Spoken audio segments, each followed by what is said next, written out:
But the thing is, not all gelato is created equal. So we like to say there is real gelato and fake gelato. But how do you tell the difference? To an unsuspecting, first timer in Italy, in Rome, let's say, you think you can just wander into any old gelateria and you're going to get great gelato. Well, that's not necessarily the truth, sadly. Some places are making their gelato with these kind of prefabricated mixes, using a lot of artificial ingredients, artificial coloring, and that's just never going to taste as good as authentic, artisanal gelato. So how do you tell the difference? What is the actual hack? I promise you're going to hear that hack today, along with several others that are all designed to help you discover the real, authentic, local culinary gems while avoiding the tourist traps across Europe. And Kenny Dunn, our guest today, he is not just some traveler off the street. This guy lives and breathes food. He's the founder of one of the biggest food tour companies in the world. They're called Eating Europe. They operate in 17 cities now across Europe, and his company has guided over 300,000 travelers to the best local eats, sharing the stories behind each dish and allowing people to interact with the people who make those iconic foods. So today, you're going to get Kenny's best inside tips on how to, of course, avoid that artificial gelato that you heard at the top, where to find a fantastic fish and chips in London, and plenty more in between. Get ready for a trip around Europe. Thanks for being here, and welcome to the Zero to Travel podcast, my friend.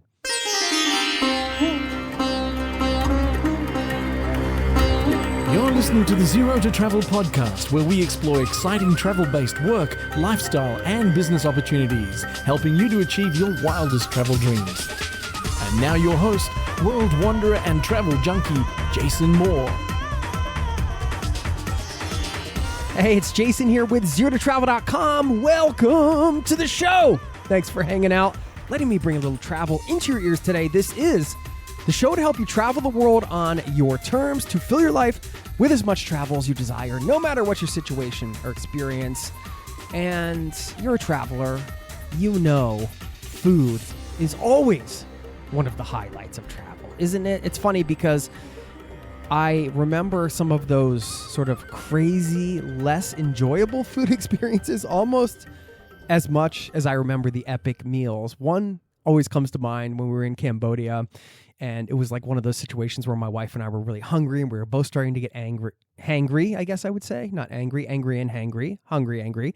And we just couldn't pick a place. So I'm finally just, forget it, let's just eat here. And we sat down, and it wasn't, the best sort of cleanest place, let's say.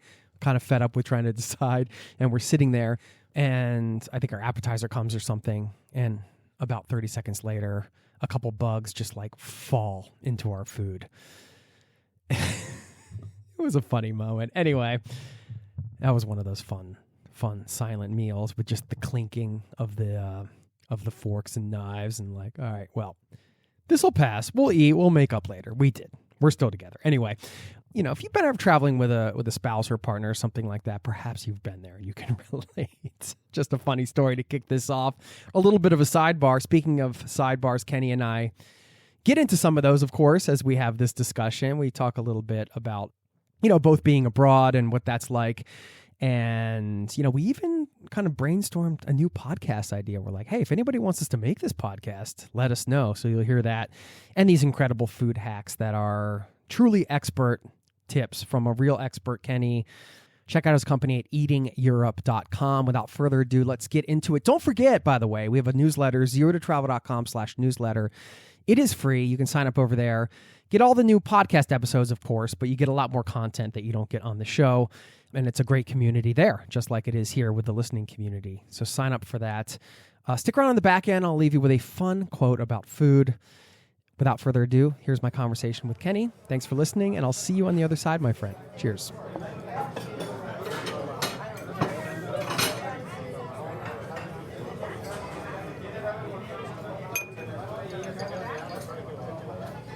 Got a fun one for you today.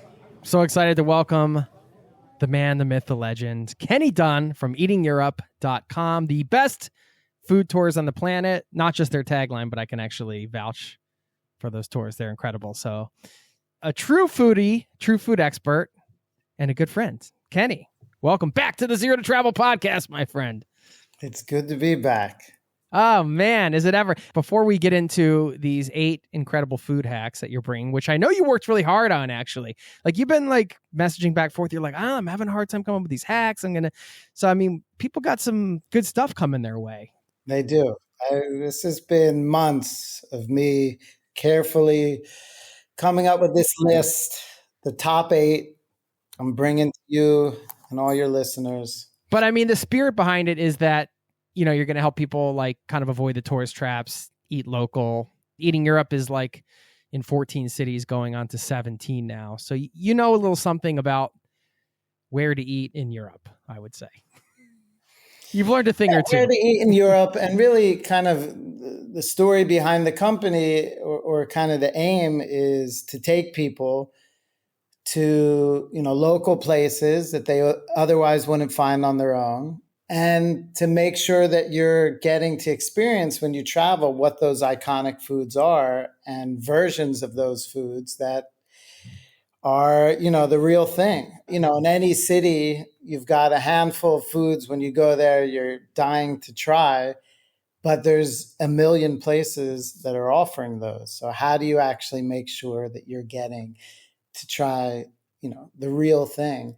And so these hacks are some of the tips, some of the secrets that I've come up with over the years, that my colleagues have come up with the years, and serving them up to you and your listeners. Yeah, serving them up on a silver platter, baby. I have to say thank you, by the way, because we got to do one of your food tours when we came to Rome, where you live, and had an incredible time. And my kids got to make pasta. And I say my kids because mostly we were just like helping them make it. And I was like, I want to do that machine thing, you know, but you know, you help the kids. It's what you do. You do incredible tours, and you've been doing it since 2011, and you've guided over 300,000 travelers. So the experience is nothing to sneeze at. Now, dude, I also want to say thank you on a couple levels. Thanks for coming to visit me. We should have done this in person, by the way. I've been in the studio. I've been on the other side of the screen. Yeah. Yeah, man, you came to like our album release concert for the band that I'm in. I just want to say thanks, man, because from one person living abroad to another, it does help. Sometimes you can feel a little isolated when you haven't seen your home country friends in a while. And so having you here and our buddy Mark was like just the sort of refresh I need. And then I got to spend some time in the States, and I felt like, yeah, so it really meant a lot to me. So thank you. Yeah, I can certainly relate to that. It's so nice when you get visitors from home and you get to show them where you live and what you do and your whole scene. And it's so great to be on the other side, like Mark and I were. Actually, you know, I had never been to Norway or Oslo to check that out, to see kind of what life is like, what it's like to raise a family there. And then, of course, to get to see you on stage. That show was just incredible on every level. Like, it was just such a great man. Pump it up. Thanks. Pump us up. Yeah. We'll link to the music in the show notes, by the way. Shameless self-plug there for the Laundry House, the band. Also wanted to say one more thanks for the birthday dinner recommendation. My wife, it was her birthday when we were in Rome several months ago. I mean, we got the food tour, and then you told us to go to check out. Now the name of the restaurant's slipping my mind. I think it was Ad Hoc, right? Yeah, Ad Hoc near Circus Maximus. Probably the best customer service experience of our lot. Like, they just spoiled us, you know. The food was great. They catered to the kids. They were super friendly, and it was just like, yeah. So anyway, Kenny knows this stuff. We won't dive too much into your backstory because we did do a part 1. If you want to get more on eating in Europe, we did top 10 European food experiences. Then we ended up learning more about your journey, working on farms in New Zealand and Australia. We talked about Big Mitch, of course. You'll have to listen to the show to hear that, and plenty of other good stuff. But today we're going to focus on the best hacks. I mean, should we just dive right in? Yeah, let's dive in. Okay. Let's start hacking. Well, I thought we'd start here. So for your listeners, I'm based in Rome. Been calling this city home for about 14 years now. And this is where the business started, in the neighborhood I used to live in. And so I thought kind of starting with the first hack here, although this really applies throughout Italy. And we're talking about gelato. And this is something that we include on all our tours.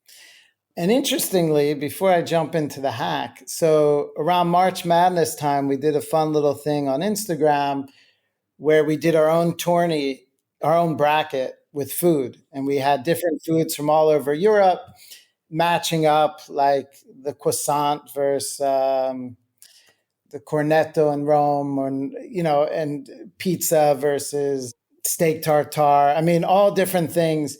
And the winner, we had 64, was gelato. And this was winner based on, upvoting from all the people on Instagram. So I thought we'd start with gelato.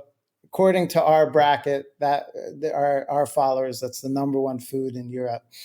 And here's the thing about gelato. You come to Italy, and that's definitely one of the things you're most looking forward to experiencing many, many times, especially if you're coming in the summer and it's very hot.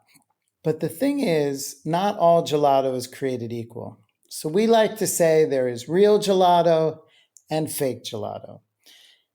But how do you tell the difference? To an unsuspecting, first timer in Italy, in Rome, let's say, you think you can just wander into any old gelateria and you're going to get great gelato. Well, that's not necessarily the truth, sadly, because some places are making their gelato with these kind of prefabricated mixes, using a lot of artificial ingredients, artificial coloring, and that's just never going to taste as good as authentic, artisanal gelato. So how do you tell the difference? What is the actual hack? So there's one gelato flavor which is known kind of locally as really the tell, as the one that's going to guide you, and that is pistachio, or pronounced in Italian pistacchio. And pistachio should be as the nut itself. It should resemble that color, which is kind of a brown, earthy green. Sometimes you see this pistachio, which is this very bright, what I like to say, ninja turtle green. And that's no good. I mean, in general, I think with food, the more the color of the food resembles the actual fruits or vegetables that it should be made from, the better you're on the right track. So pistachio is kind of the one universal flavor. That is, unlike in the US where pistachio might be an ice cream flavor that you rarely find, that is one of the staple gelato flavors in Italy. So any gelateria will have pistachio, just like it would have chocolate.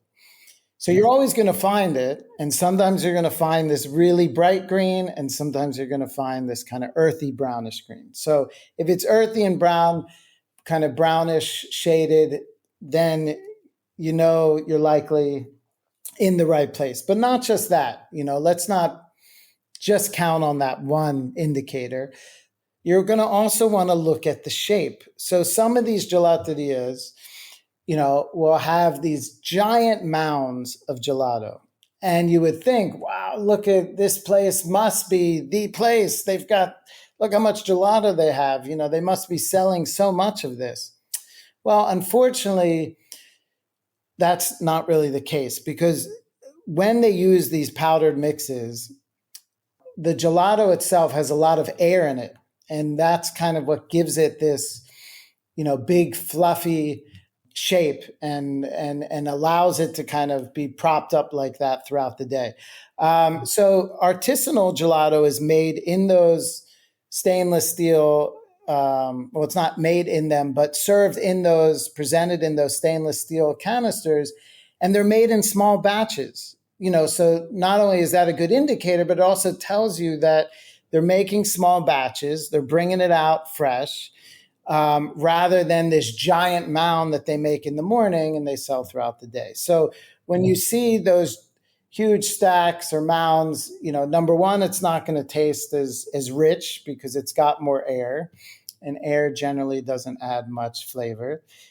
So you want it small batches. It's going to be more dense. The flavors are going to be more intense.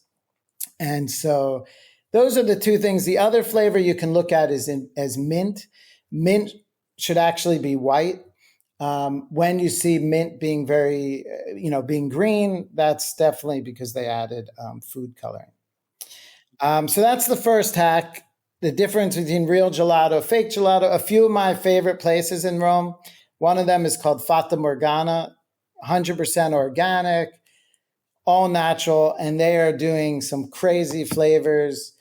They're really experimental, which is something I like. Giolitti is another one. There's two Giolittis privately owned. This one is in Testaccio. I don't know if you may have gone there with me on your first visit many, many years ago. And that they're now like 107 years old. They don't get all experimental. They have like the same 12 flavors over the last century, but they've perfected it. And then another kind of really artisanal, more adventurous one is Turce. And he does things like gorgonzola and all kinds of weird things, but they're all, is really artisanal, highest quality. And that's another one I really like. So that is number one. I mean, that is so good. We're lucky we're here, man. This is gold right here. This is awesome. Yeah, it's so true. The sort of the universal rule too of just fruit matching, like something matching the color of what you mean. My kids like blue icy that they get down at the kiosk isn't really blueberry. Is that bright blue? Yeah, I don't think so. No, but you see these crazy flavors and stuff that not crazy like gorgonzola. I mean, that's crazy in a different way, but flavors that like, these rainbow colored things. And you just know that's not, that's using all kinds of artificial colors and stuff. And because Italy has such a tradition of making artisanal gelato, it's just a shame not to seek out those places. I mean, if you're somewhere and all they have, let's say with ice cream, that all they have is, non-natural flavors. Okay, well, that's fine. That's all you have. But in Italy, there still are so many great places. You just need to know how to find them. Yeah, that's great. Of course, Italy, one of the most traveled to places on the planet. I'm with you. Like, I love, before we get into the next hack, just a quick, I love both of those things. I love when a place is experimental and they're doing weird flavors. I remember I was at, what's the name of that ice cream place in Portland, Oregon? I can't remember. I'll have to look it up, but they had like a ice cream with fried chicken in it, for example. It was so interesting. But then I also love the other place you described that has, the same 12 flavors for a century. And it's just, that they're so good at making it. Like, they've made it so many times. They've just perfected it, and they don't need to add a bunch of flair. It's just like, here's what we do. Here's the flavors we have, and they're incredible. Go crazy. Yeah. And I think it's nice. Yeah, it's nice to try both, try a couple wacky things you would never have before. There's one at Fata Morgana. It's basil, walnuts, honey. Not that that's that crazy, but that's unique, and then go for just your, pistachio or hazelnut. And then there's certain things like a pistachio or hazelnut, which are classics in Italy that I don't think I've ever seen hazelnut ice cream in the US, but here that's like one of the top 5 flavors. So that's another interesting contrast. Okay. Before we move on from gelato, because it is a popular food and I love it, can you just tell everybody the difference between gelato and ice cream? Yeah, be happy to. So a lot of people think it's just a translation. Gelato is the Italian word for ice cream, but it actually is a different mix. So ice cream has a lot more cream than milk. It's kind of the inverse. So it's like 85% cream for ice cream, 15% milk, where gelato has a lot less cream. It's about 75% milk and 25% cream. And what that means is, so cream is a lot more heavy.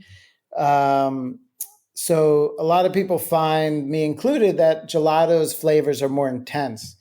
And that's because it's got this lighter milk base. So it allows the chocolate, the pistachio, the hazelnut, what have you, to really come through more.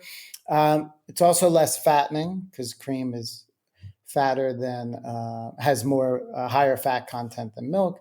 And then the other thing, or the two other things are cream. Kind of the cream tends to coat your tongue.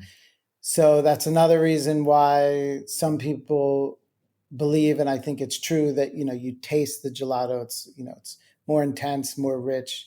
Then the last thing is it's stored at a higher temperature. So that's why gelato kind of, ice cream sometimes it's quite hard and it takes a few minutes for it to kind of melt, to get to that consistency where you're really able to lick it, where with gelato, even the way that, it's not a scooper, it's more like a flat scooper, because it's a softer, because it's stored at a higher temperature, it's served at a higher temperature, it's softer, it's creamier, from the first bite. And so that's another real noticeable difference. Yeah, cool. Thank you. All right, what a great way to start this off. All right, you got 7 more of these? This is insane. Got 7 more. I've got 2 more in Italy. Okay. And then the last 5 are outside of Italy, but all in Europe, as you said. Let's keep rolling with it. All right, so we're going to travel up to Florence, about an hour train ride on the high-speed train.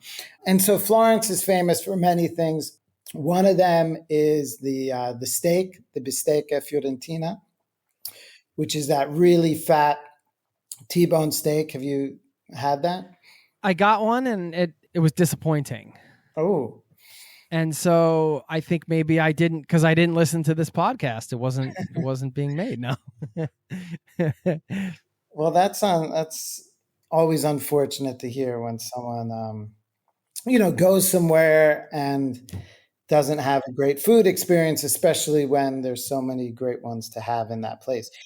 But you do take your chances. So the thing with this, the kind of local rule of thumb in Florence, is it must be at least 3 fingers thick. Okay. And what's funny is they say that if it's less than 3 fingers, it might as well be carpaccio. And carpaccio, if you're not familiar, is thinly sliced raw meat, almost like a sashimi of meat. And so that's kind of the joke, which is like, if it's less than 3 fingers, which is quite thick, but that's how the Fiorentina should be, then, might as well be like meat sashimi or carpaccio. And so that's the one thing. It must be that thick. So you should see, some places will bring it out to you. Most don't, but, you can look at other diners, and if it doesn't look like it's at least 3 fingers, and sometimes it's significantly thicker than 3, then order something else or go somewhere else. You don't just like fold 2 of your fingers down and reveal one to show them. Hey, buddy. Slowly and dramatically, Yeah, exactly.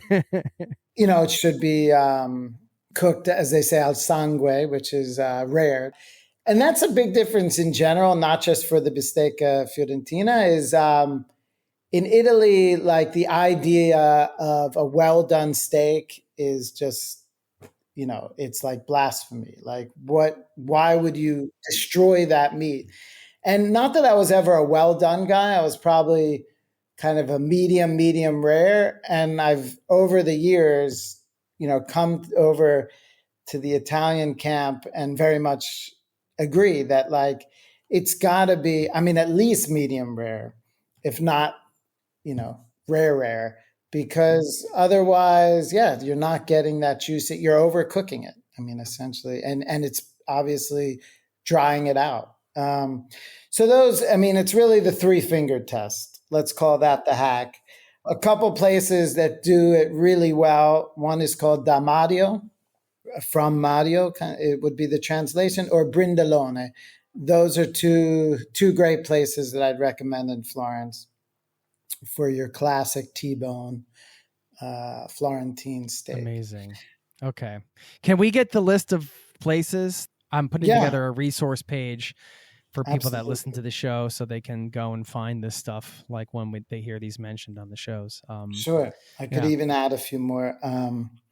when I put that together for you. All right, so now we're going to head, I think from Florence, it's 2 hours by train up to Milan. And in Milan, among other things, one of the things that it's most well known for is risotto.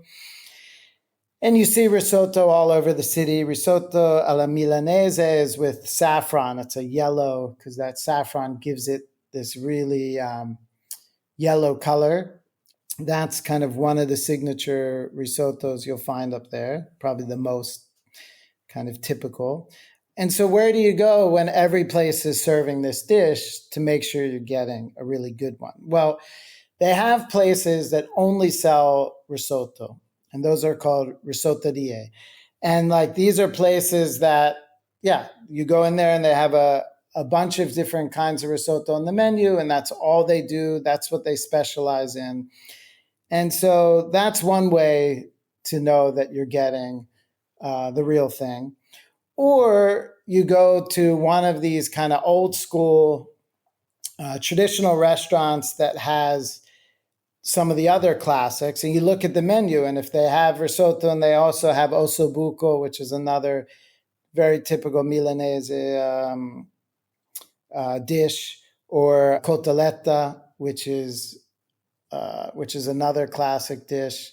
If you see those items on the menu, if it's a long-running establishment, then even if you're not at a place that only does risotto, that would be another good indication. A place that I really like is, and a place that we actually go to on our tour up there, is called the Ufficio del Riso.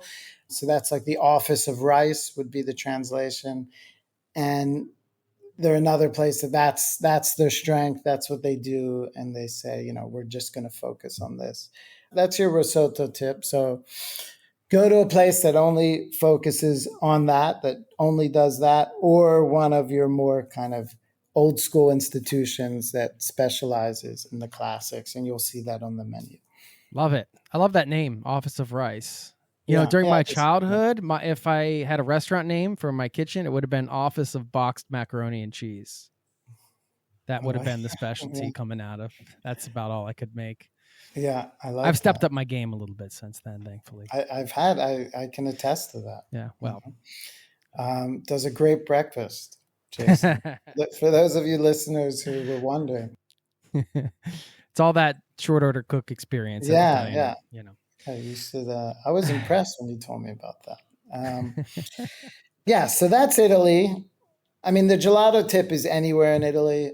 And then obviously the other two are specific to Florence and Milan. All right, so now let's go from Italy over to France, to the capital of Paris, and one of the culinary capitals of Europe for sure. So something I'm sure everyone has tried is onion soup, onion soup as it's known in France, or French onion soup as we would refer to it outside of France. It's been a while since I've had that. I know, it's funny. As a kid, that was one of my favorite things. Like you'd go out to a restaurant and you'd have French onion soup. Yeah, and the cheese on top was always so great. Love that cheese, especially on the side of the crock. You'd break that off and it was a little crispy, Forgot about French onion soup. Yeah, I did for years too, before moving to Europe and going to Paris. And I was like, oh yeah, French onion soup. It felt like it was an 80s thing in America. Well, it turns out that it's still a really big deal in France and in Paris in particular. But like I was saying with risotto or even the Florentine steak, so many places in Paris have it. I mean, when you go through the touristy sections, that is featured on every menu. And, it's not hard to get onion soup in Paris. But what is hard to get is really good, authentic onion soup. And so I was talking about it with my colleagues in Paris, and I was like, all right, well, you want to make sure you're going to a place that's been doing onion soup for at least 70 years. I mean, some of these places have cleared the century mark. You're like, no, 60 years? Not good enough. Yeah, it's really, they need to really perfect that recipe. You need at least 70 years of experience. Yeah. And it's the kind of thing where you want to go to one of these, similar to what I was saying in Milan, one of these really old school institutions that feature a lot of traditional Parisian dishes, one of them being onion soup. And like this is a place that has been doing this a very, very long time, and you're going to get the authentic recipe. I don't speak French, so I'm going to probably butcher these, but Bistro de Vos is one that fits that description. Les Poules au Pot is another. And again, this will be on the list, and so your listeners can butcher these pronunciations on their own. And Pied de Cochon. And all of them meet the 70-year test. Now, going from savory to sweet, macarons are something that people go to Paris and, it's on their list of one of many typical delicacies, French delicacies that they're excited to try. And there's so many places that sell macarons. I mean, have you been to Paris? I'm guessing you have, right? A long time ago. And I was backpacking with not a lot of money. So there was not much French macarons cuisine. are a delicacy. I don't know if you indulged when you were a backpacker, maybe one. And so there's all these places, of course, at the airport, you see so many places selling them, and that's a popular thing to bring home with you or to bring back as a gift. And similar to like the risotto, where you can't go wrong if you go to a place that just sells risotto. With the macarons, just go to a place that only does macarons, that's what they specialize. They're not doing that and chocolate and caramels and, 5 or 6 different things and trying to cater to anyone who walks in, or specifically any tourists that walks in, where, you're going to give them kind of a smorgasbord of French sweet delicacies. Go to a place that this is what they're committed to doing well. And so a couple places, Angelina is a classic macaron institution. Hugo and Victor, I think you'd say, is another one, or Lauderdale. And so those are a few places that, among many, I mean, there are a lot of great places that specialize in macarons, but a lot of places where you're not going to get as high quality. And so if you're in Paris for a few days, you want to make sure that you're having some of the best. And so that's a little tip or a hack for ensuring that. Nice. Was that a double hack in one, or were those 2 hacks there that we just got? Well, so those were 2 hacks, both in Paris. Right? Yeah. Awesome. So on my list of 8, that counts perfect. as 4 and 5. Yep. Okay. I was just trying to keep track. Yeah, like the inclination sometimes is when you're traveling to, like, if you walk into the bakery and you see a bunch of things and you can try different things, and that's fun. So it's kind of a little bit of a shift there to think, all right, let's go to the place that has just one thing. Right. In a good way. Well, with a bakery, that would be different. And you could try pain chocolat and a croissant and many of the other delicious, baked delicacies in Paris. But for the macarons, that you want to go to the specialists. Yeah. At one point in the U.S., were they calling French onion soup freedom onion soup? Was that? Do you remember that? Do you remember that? There was like a point where during, I don't remember when it was, but at some point there was a movement where they started calling French fries freedom fries because, like, Americans were mad at the French for some reason. I don't know. You don't remember that? I vaguely remember that. Anyway, give me, when was like a I don't even remember. But I just thought it was funny. I do. Freedom fries does sound familiar. I don't just like, remember really, guys. We can't. Freedom fries, ridiculous. Freedom onion soup, freedom toast, and freedom fries. This is ridiculous. Anyway, yeah, it's cool to think French onion soup, and then it's one of those things where, sometimes, like they say, Chinese food in America is like American Chinese food. It's almost like its own category. And then you have like real Chinese food in China, which isn't the same thing. And I was just thinking about that with the French onion soup, because I didn't actually, although it sounds obvious, French onion soup, sometimes those things don't necessarily come from the place that they're named after. They're just... Well, French fries, historians will tell you, started in Belgium. There's different stories about how they got the name or how they got attributed to France. But yeah, I think with French onion soup, I mean, I guess it's just French style onion soup. I don't know if there was an American style onion soup or... Man, I'm craving one now. I'm craving one. I mean, definitely a lot of nostalgia with onion soup.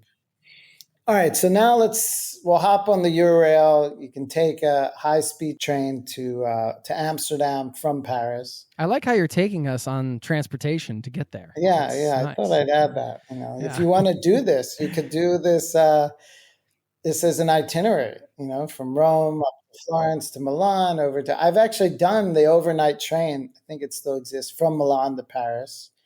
A sleeper car, if you want to splurge. And I have done the train from Paris to Amsterdam. It's actually a really nice way to travel rather than, schlepping out to the airport, dealing with security and all that. If you can take a train, it's so much. Plus you arrive right in the center. Yeah. As opposed to usually... Oh, I love it. You get like rocked to sleep a little bit, Yeah. It's like it feels Absolutely. awesome. Yeah. I mean, even not tonight, I'm talking about like Paris to Amsterdam. It's such a better way to do those two cities rather than going to the airport and dealing with all the nonsense, these days. So anyway, you arrive at Amsterdam Central. And one of the things you might want to try while you're in Amsterdam is poffertjes. I thought you were going to say hash brownies. Well, maybe first stop at the coffee shop, and then, when you've got the munchies, you're really going to want to try poffertjes, which are these little mini kind of fluffy pancakes. Have you had them? Have you had the pleasure? No, I don't think I have. Okay. So they're like, I was trying to think, like the size of maybe a silver dollar. They're not like as flat as a regular pancake when you think of like an American pancake or even the Dutch one, which is even thinner. So they're like puffy, like, I don't know how else to say it. Yeah. They're puffed They've up. got some thickness to it. Yeah. But airy, it's puffy, like in a airy way. It's not like a dense thickness. And they're delicious, and it's a nice, like rather than having a stack of pancakes is even, because Amsterdam is famous for the Dutch flat pancakes, which are similar and maybe kind of diameter as an American one, maybe even actually quite a bit bigger. But these are little mini guys. You probably get like 8 or 10 in a serving and still crispy. And they're wonderful. They're delicious. And a lot of places serve them, but my hack is so they're made in this special poffertje kind of griddle where you pour the batter in these little holes. And obviously that's the size of the poffertje. And you can actually see them being made and know that they're being made on the spot, that they're not frozen. And unfortunately, there are places in Amsterdam that will do the frozen ones. But if you go to one of the markets, there's almost always, or in many of the markets, I don't want to say almost always, but in a number of the markets, the outdoor food markets, there'll be someone doing poffertjes right there on the spot where they're pouring the batter in. You can watch them, and then they come out and they're hot and they're perfect, just made. And if you're gonna get your munchy poffertje craving on, that's where I'd recommend doing it. So like the Pipe is, or the Albert Koop market is a daily market that's there every day. And then Amsterdam's great if you're there on a weekend, because on Saturdays, there's all these Saturday markets spread throughout the city. One in the neighborhood of the Jordaan has the poffertjes. I've had them there. And I would reserve my pulfriture tasting to one of these market stalls rather than at at a restaurant or a brown cafe, which are the local cafes, which are great, but a lot of them use the frozen ones, and Yeah. I'd Okay. steer So clear. like hit up a market, you see them pouring the batter, you know it's legit. Yeah. Yeah. And they'll do it with syrup as well, or butter and syrup, and they're great. I mean, it's kind of like just bite-sized pancakes. Really nice. In the US, you think the silver dollar ones are small. Oh no, we can get much smaller and even puffier. And all right, so that's Amsterdam. Then I thought we'd head to London. How are we getting there? Are we getting to London? As I was saying that, I don't think. I mean, from Paris you can take the train through the Channel, but All right, we'll just fly. I'm this not time. sure. Let me get back to you in the Okay. notes that we put in the pod notes. We'll take a We'll long chart walk. that out for them. Yeah, Yeah. absolutely. We have to get across. So when you the think of water. London, what do you think of food wise? What's one of the fish things? and chips? Exactly. You think of fish and chips. So, you can get fish and chips at a pub, which is very typical. There's high end fish restaurants, but the kind of classic thing is to go to fish and chip place, which in London is known as a chippy. And at a chippy, almost all chippies, one of the main sides besides the chips, which are as we'd say in the US, the fries, is mushy peas. And I don't know if you've ever had mushy peas. Oh yeah. I love mushy peas. Yeah, I love my mushy peas. Like mashed too. potatoes, but with peas. But with peas. Yeah. Healthier. Are they supposed to be healthy? Because I make them and I add like cream and butter. Well, they do add butter. Well, I just meant maybe peas are probably healthier than potatoes. Nothing wrong with mashed potatoes. I love mashed potatoes too. But yeah, that's what I was just saying. But, they're probably similar to, nutritional value. But I think peas probably get the nod. So similar to an earlier hack number 1, when we were talking about pistachio, is peas. The mushy peas should not look radioactive. And sometimes they do. Sometimes they have this crazy bright green color, which could only be food coloring. I don't even know why they do it, but some places do. So you can look at the mushy peas, and if they look like the color of peas, which is more of like a pale green, right? Then that's a good indication that they're probably doing everything right, everything more natural. Another tip is there should, generally speaking, be a couple kinds of fish, at least 2. The 2 most common are cod and haddock. Some locals will say having different fish sizes, like that not all that's not all uniform. You could also look, although sometimes it's not that apparent, but if you can see the oil, that should be clean. And that does make a difference, if they're using the same oil. But that might be harder to decipher. That might be more talking to people. But I think the one I wanted to zero in on is the color of the mushy peas, because it's a bit counterintuitive. You're judging the fish, but like a lot of things, something else they do might indicate kind of how they probably approach everything. A few favorites, Poppy's is a great place. You'll find that in Spitalfields on the East End, in Soho. At the Borough Market, there's a long-standing place called Fish, easy to remember. Then another classic chippy is Mickey's Chippy, and that's in Dalston. All those will be on the list, and maybe I'd add a couple others. Does Chippy take the title for like best nickname for like a food spot? Yeah, it's so nice.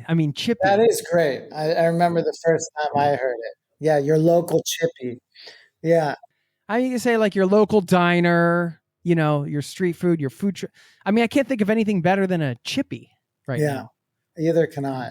I'm guessing in Australia, where they abbreviate everything and everything has like a Y, kind of like, ooh, that's a sandy, I think is what they call sandwiches. And so Australia is great at kind of coming up. Brekkie, let's go for brekkie.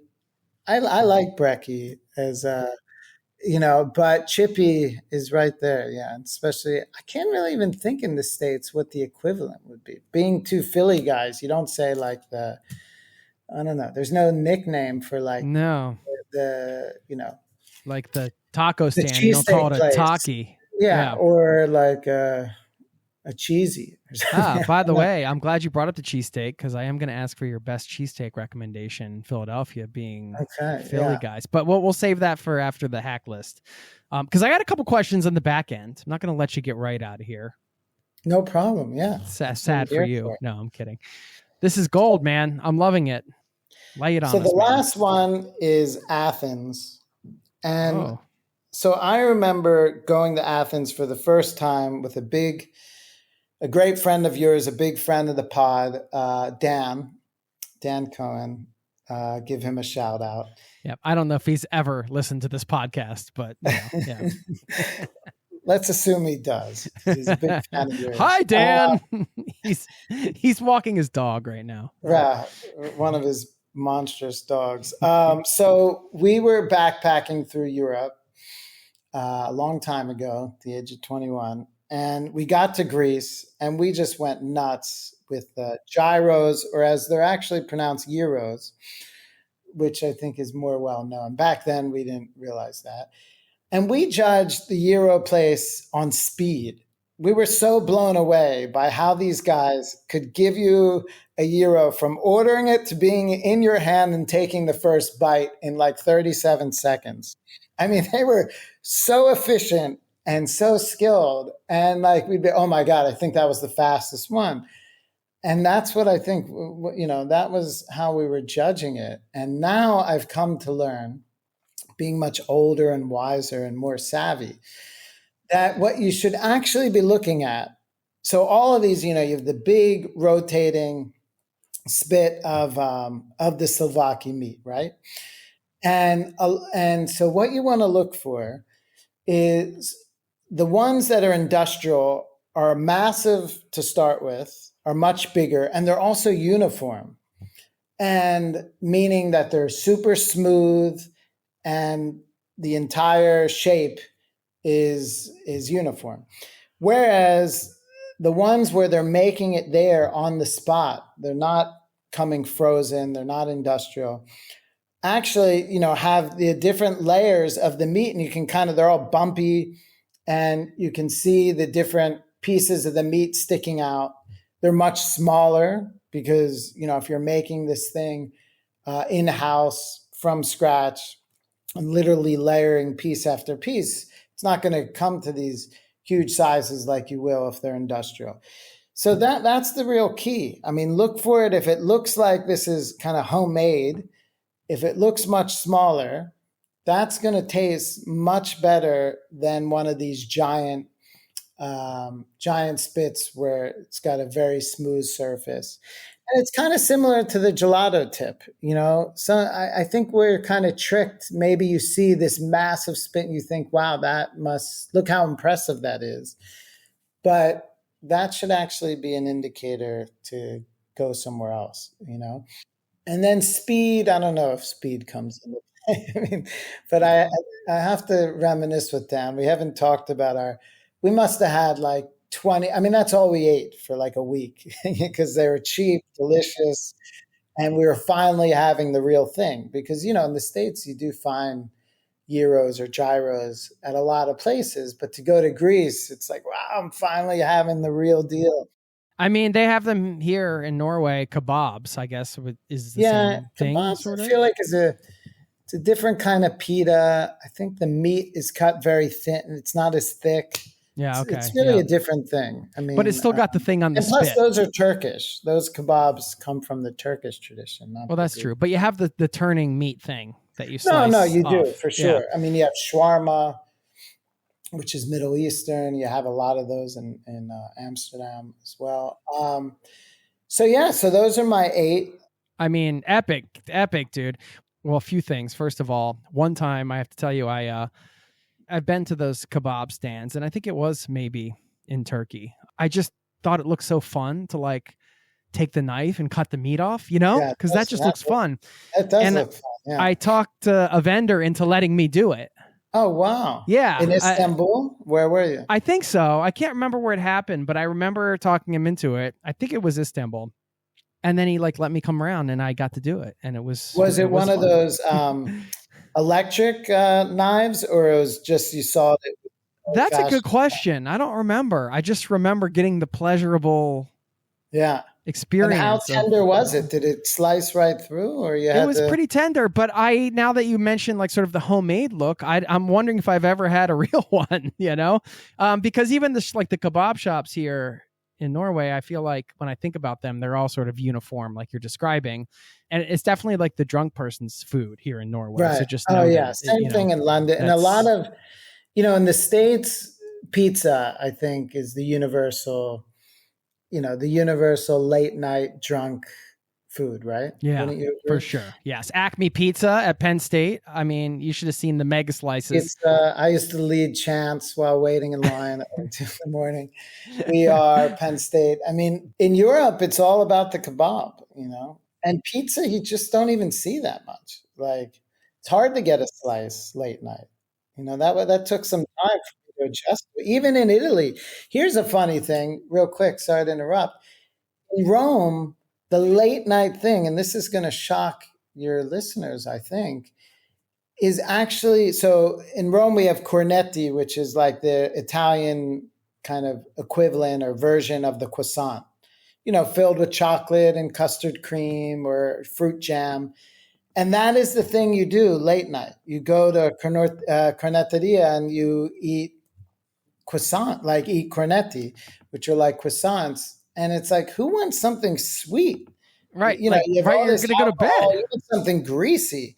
So I was shocked. I mean, there are kebab shops, but that's not like a local tradition as much as something that's arrived here.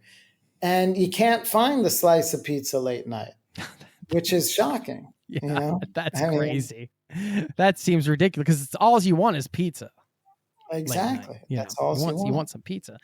I was thinking about the speed thing, and it was funny because my son got his very first official haircut a few weeks ago, which was a strange experience because we went to this shopping center near where we live, and this haircuttery markets itself on the speed of its haircuts.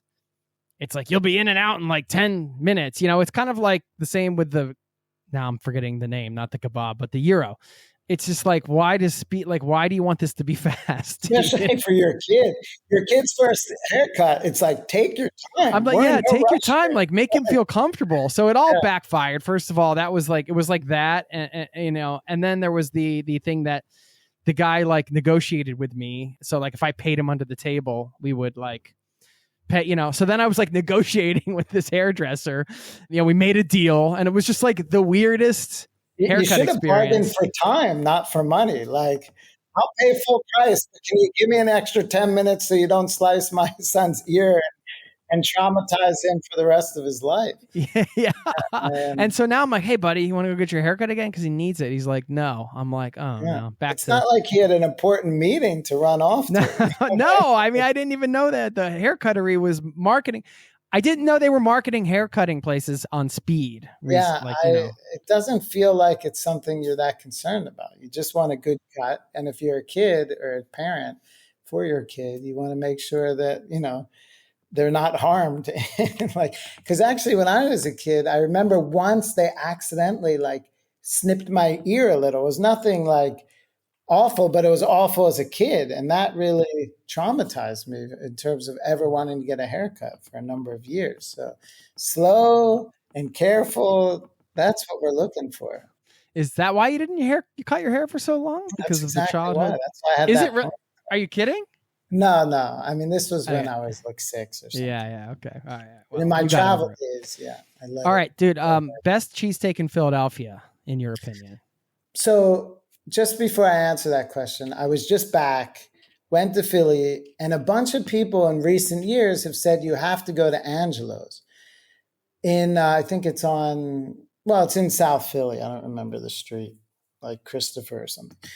And last time I was there, so not this summer, but the past one, I tried going and I see a sign in the window that says, "Sorry, we're closed for a holiday." I was like, "Oh, the 1 week." But a few people said, I show up. I'm like, "Oh, I'll pop over and get a couple cheesesteaks for myself, my son, my sister." There was a line of like 50 people waited in the line, and then you have to wait like another 45 minutes for them to make it, because they're making so many damn cheesesteaks. Apparently, it's been in all the blogs and everything, and it was very good. But to answer your question, I'm still partial to Jim's. I mean, I have so many memories going Jim's is there. great. Another shout out to a Yeah. mutual friend, Jeff Fisher. I can't tell you how many times we used to go there. You'd sit upstairs with your cream soda or black cherry. The smell, you walk in and I mean, you're already sold, and they have so many, the onions, the meats, that was always my go-to, more so than Pat's or Gino's, which I kind of felt like were always like a level, just a little below. They're fun to have that experience, but yeah. I thought Angelo's was going to knock it out. And I must say, like, I thought it was really good, but not as good. And then if you're talking about the Jersey Shore, Dino's more than White House. And if you ask my 11-year-old son, who I would consider maybe a bigger expert than me at this point, he'd give it to Dino's. So Dino's in South Jersey, Jim's in Philly is my answer. Nice. Love it. What a list, man.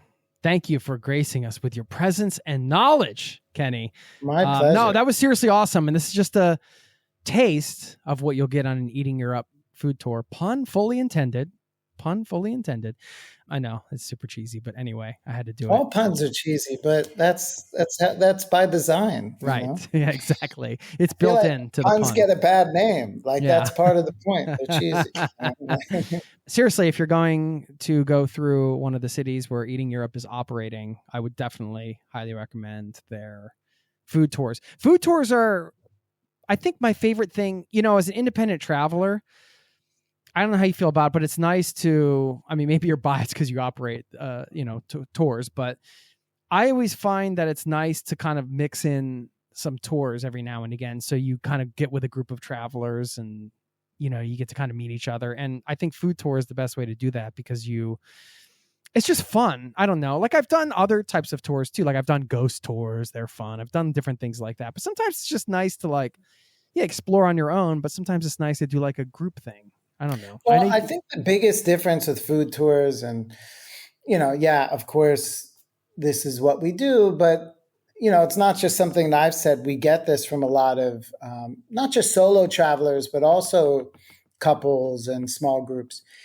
Is the difference of the food tour is, well, first off, they are much smaller. So it's like 12 people as opposed to a ghost tour, which could be 20, 30, 40. I did a Jack the Ripper tour in London. I think it was a group of 40 people. It was a great tour, so entertaining. But the difference between like an experience like that and a food tour is, with the food tour, you're going to meet and talk to other people. You're sitting around the table. First off, there's usually wine or cocktails, so people are feeling a little more loose. But also, you're like sitting around the table, and it's just natural if you're eating a meal with someone, whether even if you're with your significant other, you're going to talk to the person next to you or sitting across from you, or the other side of your significant other, and it just lends itself, and throughout the tour, you're stopping, you're eating, you're drinking. Some of the places you're sitting, and by the end of our tours are 4 hours. You definitely have gotten to know, if not everyone, almost everyone in the group of 10 or maybe 12 people. And we hear very much at the end of all our tours, we do a recap and we say, what was your favorite thing about the tour, your favorite stop? And a lot of people will say, my favorite stop was this, the fish and chips, but the favorite thing was meeting all of you.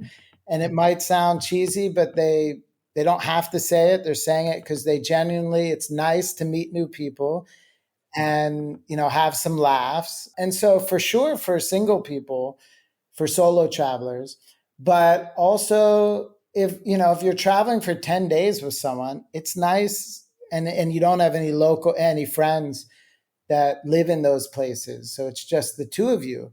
I think it's actually nice to throw yourselves in with a group and get in some other conversations. A lot of times we get people who will be like, "Hey, what are you guys doing now?" Because many of our tours are at night. So, if the tour ends at, let's say, 9, you're not going to bed. You're not heading. So a lot of times people will say like, "Hey, you want to all go for a drink?" Or a couple of two couples may say that. So, and that's just a way of saying, people do connect so much so that they want to grab another drink with each other. So I think it is kind of unique to food tours, which is different than a historical tour event, whether it's ghost tour or whatever. Yeah, no, that's true. Yeah, I mean, just having food there. I mean, it's like a communal thing, right? And Yeah, you're breaking bread eating with people. together, right? Exactly. It's just built in to it.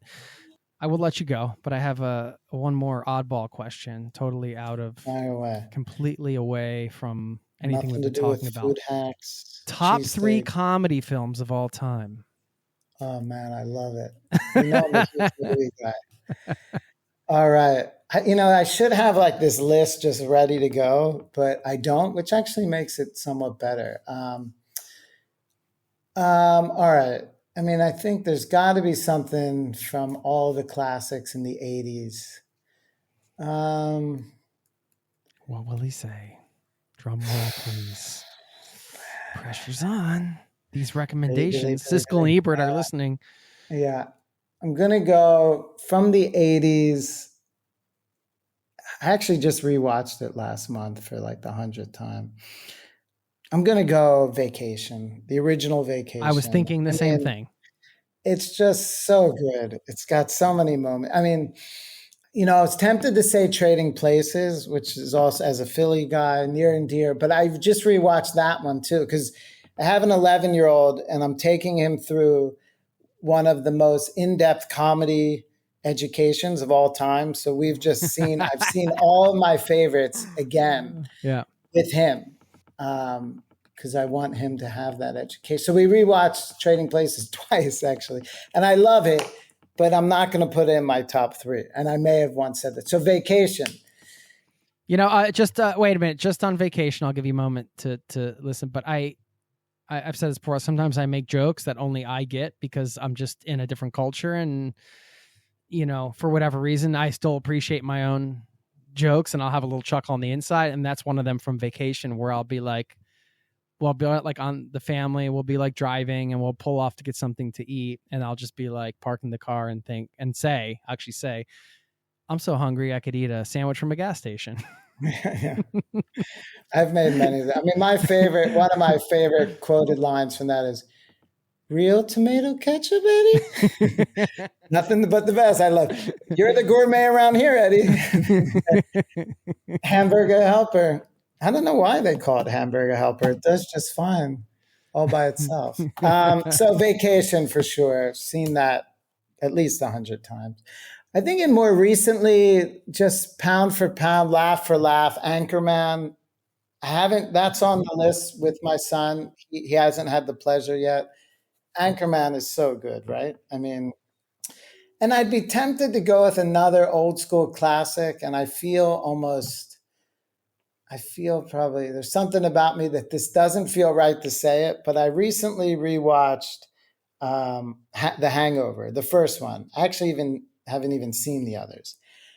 And I was laughing out loud. I mean, I've probably seen that maybe 7 times or something. It's on the 7th watch, still cracking up.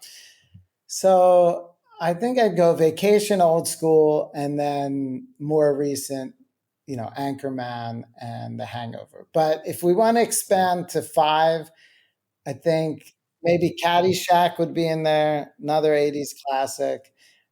And I don't know, I haven't seen it in a long time, but near and dear is Spies Like Us. Chevy Chase. Okay. You know what? Well, speaking of spies, I was going to go Austin Powers. Right. Yeah, I haven't seen it in so long. Again, that's another one I'm going to rewatch. Great lines. Yeah, there really is.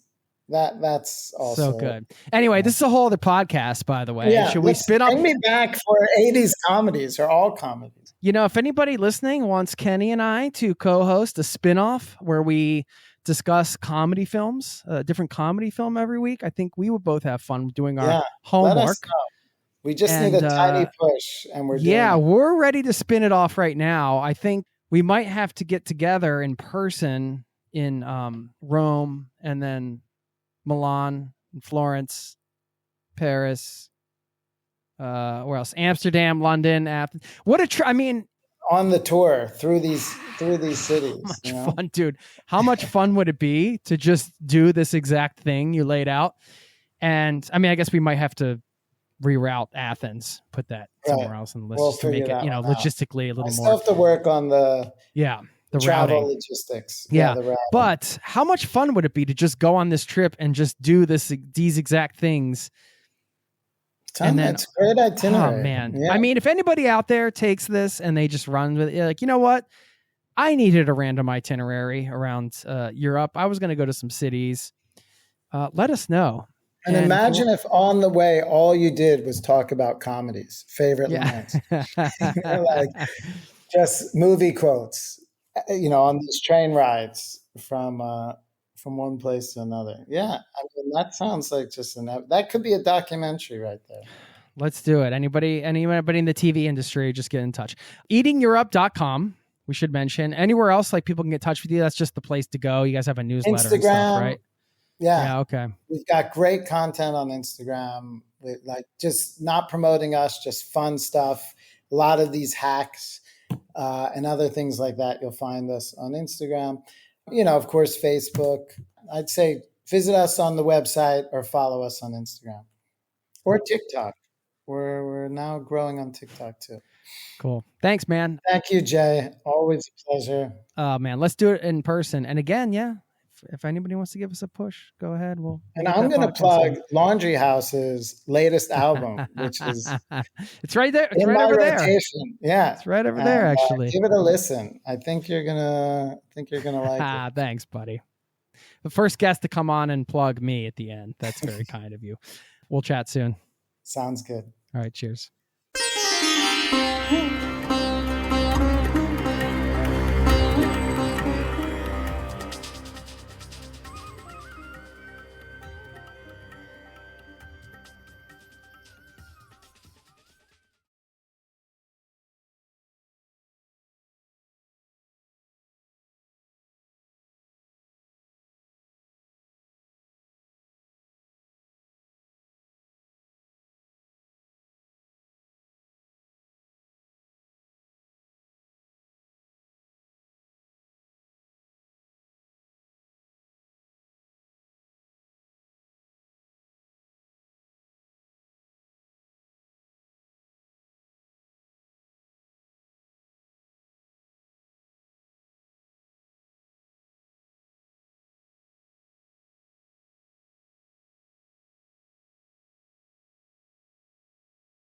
There you have it. I want to thank the wonderful Kenny Dunn for stopping by the show. Check him out over at eatingeurope.com and do a food tour. I mean, wherever you are, if you've never done a food tour before, they are a really fun thing to do. A great way, if you get a good one, to get to know a neighborhood, to get to know some fellow travelers. Like we said in the podcast, when you're sharing a meal with people, that's just a fun time. And I love hearing the fun facts and the sort of stories behind the food. It brings a place to life, because then when you walk around afterwards, you can kind of see foods that are common to the area, and you can have a better understanding of where they're coming from and how they fit in culturally and why they're important. And it just brings a place to life a little more, I think. And food does that. And I hope today, through these food hacks and this discussion, it brought to life some of those wonderful European destinations. And perhaps you'll find yourself in one of those here soon. I'm not sure. If you find yourself in Oslo, Norway, that's where I live, by the way, look me up, get in touch. You know where. I always invite listeners to get in touch. You can email me, leave me a voicemail, and you can sign up for our newsletter, of course, over at zerototravel.com/newsletter. It is totally 100% free, and I send one out once a week. So thanks for listening. I will leave you with a quote from the ever-witty Mark Twain, who said, "The secret of success in life is to eat what you like and let the food fight it out inside." I'm not sure if that's actually good advice, but it's a fun one to leave it with. Thanks for listening, and I will see you next time. Peace and love to you and yours. Cheers.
This podcast has been brought to you by ZeroToTravel.com. Ideas and advice to make your travel dreams a reality.